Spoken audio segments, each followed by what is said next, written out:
القسطيه سوا؟ يلا يا فندم. استاذنك، ممكن نجيب الاثنين مفيش مشكله. دي اللي احنا عملناها. تعالوا نسقيها بقى شويه عسل فوق الوش. لا معايا تشم ريحه السمن. انا شامه حاجات كتير قوي كده حلوه، كلها روايح حلوه. اللمعه بتاعتها جميله، وعسل نحل طبيعي خام. وبعدين نسيح شويه مع السخونيه كمان. يا سلام لو قشطه، يا سلام لو معلقه قشطه. ده كده بقت برحه قوي. كده بقت. تعالي هناخد برضو معلقه شربات كده، نعادل السكر بتاعها. اصل انت خدي بالك، انت مش حاطه غير شويه التمر جوه، مش حاطه سكر ولا اي حاجه. ده حقيقي. شويه لبن صغيرين، فاللبن ده بيكسر كمان الطعم.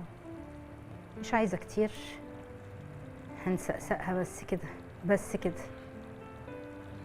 متشكرين. عمال ينشنش جنبي، بينشنش جدا. احفظي. عمال يعني عامل. يلا نقلبها. يتعرفوا على بعض. طيب هنقلبها ازاي كده؟ تمام. بسم الله. بسم الله الرحمن الرحيم. هوبا كده. خبر ابيض على الجمال. اجيب لك واحده ثانيه، اجيب لك فوطه كمان؟ لا خلاص احنا خلصنا، مش محتاجين دي. تحفه كده خطيره. يلا خلاص دي كده مش محتاجينها. بسم الله الرحمن الرحيم. كده احنا خلصنا القسيطيه. ممكن نقلب الثانيه. نقلب الثانيه كمان. يلا بينا. يلا هنعمل فيها نفس اللي عملناه في الثانيه. اوكي.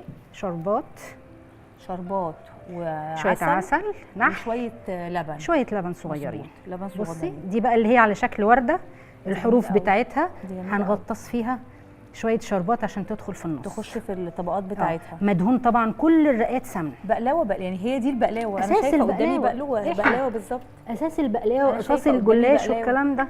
شويه العسل برضو دول ما نخلصهمش، ما نفرطش فيهم. ولغايه دلوقتي بيعملوها في اسيوط وبيسموها قسطيه. قسطيه، وبيعملوها في الاعياد على فكره. مظبوط. كمان يعني ويدوها للعروسه. ده حقيقي، من باب الاحتفال. بعد اسبوع من باب الاحتفال. ايوه كده شربت على طول. حلوه قوي. هنقلبها برضو بنفس الطريقه الثانيه. بسم الله. اوسع لك شويه. لا زي ما احنا الحمد لله ان الدنيا تمام. بسم الله الرحمن الرحيم. على مهلك.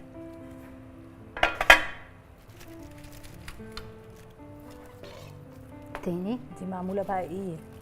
عموله زي ما بيقولوا. خليني اخد دي عشان سخنه عليكي. بس كده خلاص. ده هناك كده احنا خلصنا. تسلم ايدك. هو ده بيتاكل معاها اللبن والعسل، بيتاكل معاها ده برضو كده. دلوقتي ميعاد مسابقتنا. يعني ايه كلمه اسيوط؟